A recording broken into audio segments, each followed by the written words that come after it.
Hello everyone and welcome to another casual review. Today I'm talking about Pokémon FireRed. At the time of this recording, this game recently came onto the Nintendo eShop, and so I've been looking for another excuse to play a Pokémon game. And a long time ago, my copy of Pokémon Leaf Green was lost to the sands of time, and so I was excited for an excuse to return to this generation of Kanto. If you're not familiar with the game, Pokémon FireRed and Pokémon Leaf Green are a Generation 3 remake of the very first game, that being Pokémon Red and Pokémon Green, or Blue in the US. It initially came out for the Game Boy Advance, and I do think that the graphics have really held up over time. Even after 20 years, I think, is when the game came out, it still looks really great, even on a big screen TV. I just love the graphics of this generation of Pokemon games. The story is a tale as old as time. You are a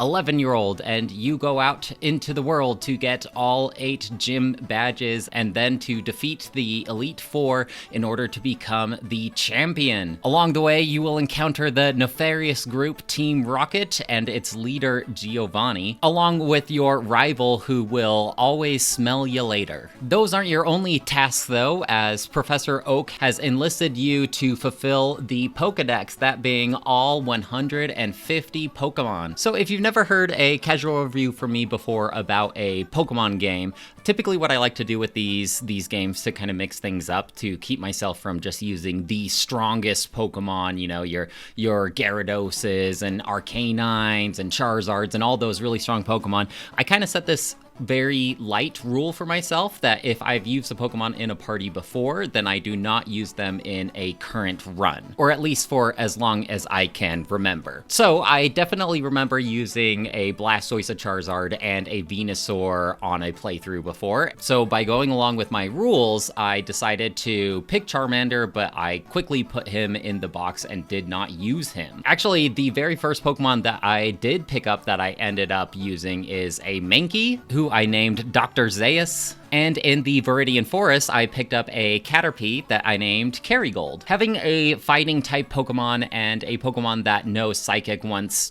Kerrygold evolved into a Butterfree was very nice when handling Brock, as his 2 Pokemon have really high defense, but pretty low special defense. These 2 Pokemon carried me through Misty's Gym and Nugget Bridge, and even through Lieutenant Surge's Bridge. And so for the beginning third of this game, I just had these 2 Pokemon because it seemed like every other Pokemon I would encounter, I've used before in a run. No, I actually haven't used Eradicate before, but that might be for a future run.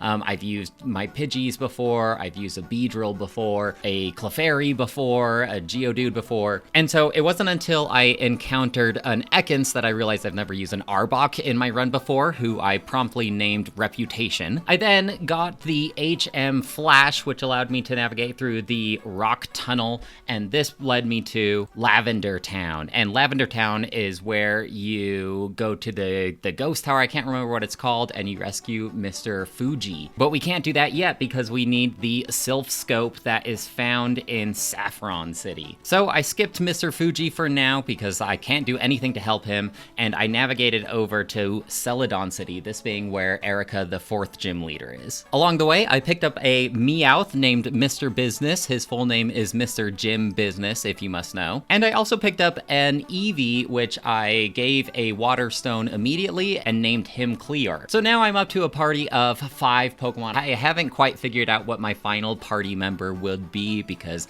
you know, I've used Drowsies before, I've used Nidokings and Nidoqueens, and so my roster of available Kanto Pokemon is becoming very, very slim. I then navigate to Saffron City and I defeated the Team Rocket there, I got my Master Ball, and I got the Sylph Scope, so then I can go rescue Mr. Fuji in Lavender Town. After doing that, I was given the Pokeflute, which enabled me to wake up the 2 sleeping Snorlaxes, and that cleared up 2 different pathways that would eventually take me to Fuchsia City. I did walk around the Safari Zone hoping to find some kind of party member for my 6th slot that I haven't used in a run before.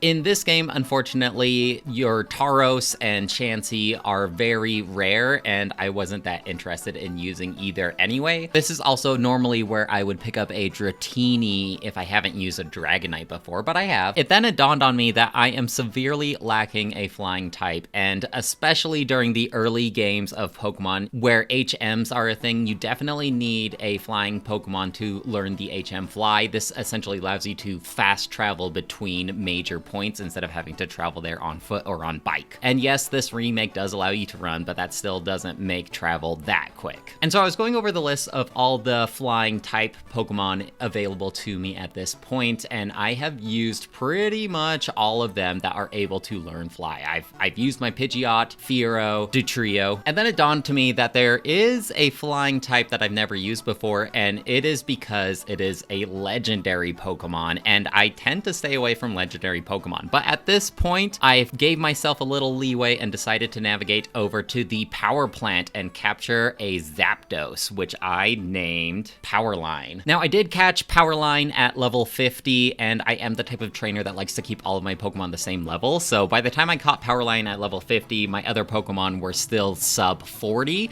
and so I really didn't end up using Powerline until the end of the game. Powerline tended to be more of my dedicated flyer, but other than that, it didn't see a lot of usage until the Elite Four. I then defeated Koga and Blaine and quickly beat Giovanni, and before you knew it, I had the 8 gym badges and decided to navigate to the Elite Four. It took me about 4 attempts to clear through the Elite Four. If you're not familiar, this is a series of 5 really strong trainers without going to heal at the Pokemon Center. And so you either need to stock up on your own healing items, or you just need to tough out these 5 battles in a series without healing your Pokemon at all. As you can imagine, with my current team, some of them didn't hold up the best against the Elite Four. For instance, my Butterfree Kerrygold, while he did have a lot of powerful abilities like Psychic and Sleep Powder, Dream Eater,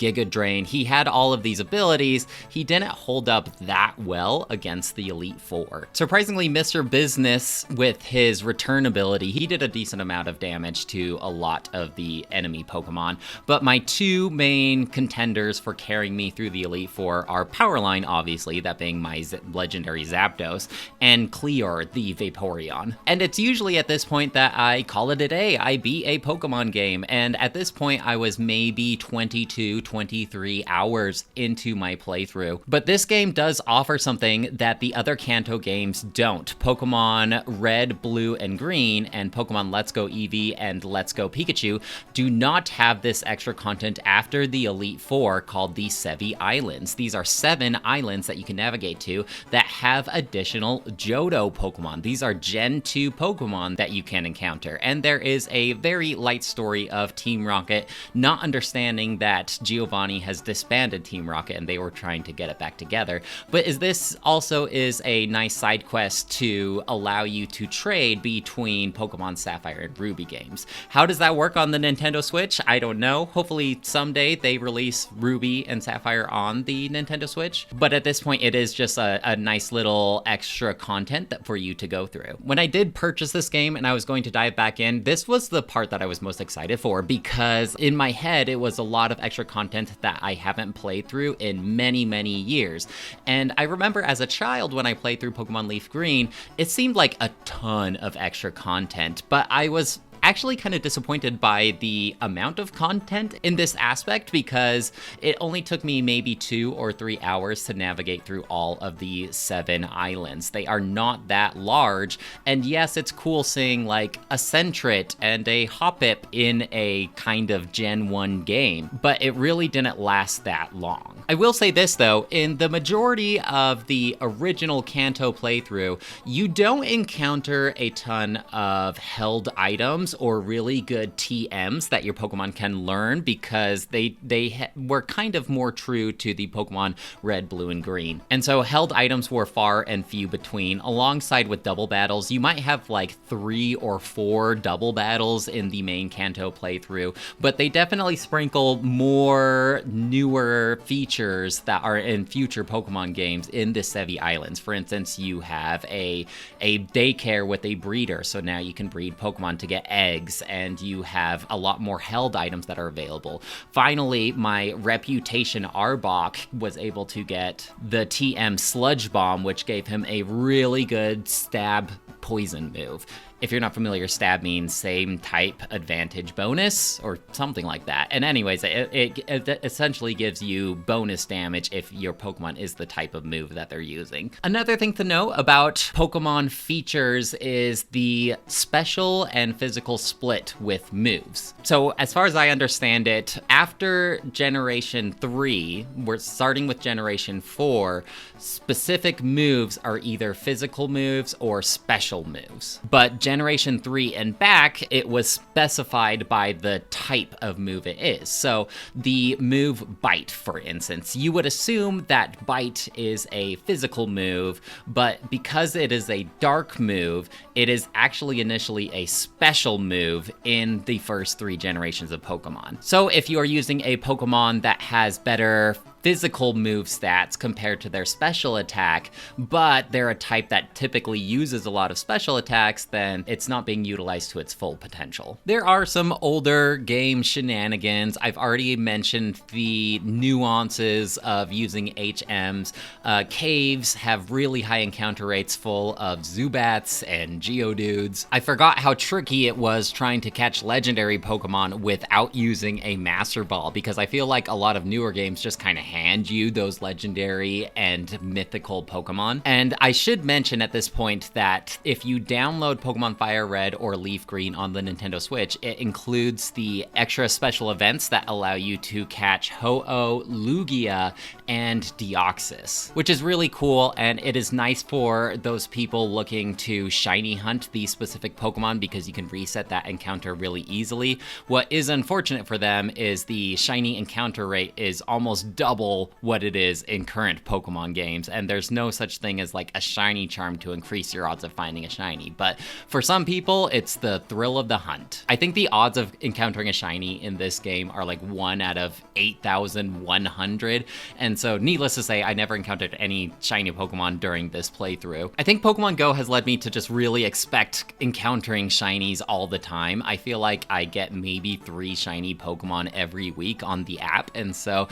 maybe I've become kind of jaded to the whole shiny Pokemon aspect, because even if I encounter one in a Pokemon game other than Pokemon Go, it doesn't feel as special anymore just because I have so many shinies at this point. So after beating the Elite Four, getting all the legendary Pokemon that I could, this also includes hunting down one of the legendary beasts in Kanto, which can be difficult unless you have saved your Master Ball, and doing the Sevi Islands. I've kind of run out of the things that I've wanted to do. I've never really been a gotta catch 'em all type of person aside from Pokemon Let's Go Eevee, and so I am ready to wrap up my playthrough, my revisit to Kanto featuring Pokemon FireRed. The cool thing is that the Pokemon Company has said that you will be able to transfer your Pokemon from these games to Pokemon Home eventually. When that will be, I'm not quite sure, but I always like the aspect of these Pokemon that I'm raising can follow me for the rest of my life. And I know I'm probably never going to end up using these Pokemon again, but it's cool that it has this everlasting effect with the ability to transfer them up to Pokemon Home. It's like my friends never truly leave me. By the end of the game, after doing all the content I wanted to, I'm about 26 or 27 hours into the game, and I'm ready to wrap it up. So I think I'm going to give this game the same score that I give most Pokemon games, it feels like, a 4 out of 5. Definitely nostalgic to visit. I can imagine a couple newcomers trying out this game might be frustrated by some of the older Pokemon game shenanigans, but my playthrough through Kanto just made me feel like a kid again, and that's an experience that I always enjoy having. Well, folks, that's it for me. Let me know if you have any questions or comments about Pokemon FireRed or Pokemon Leaf Green, and I'd love to hear what you have to say. Otherwise, I'll talk to you later. Bye!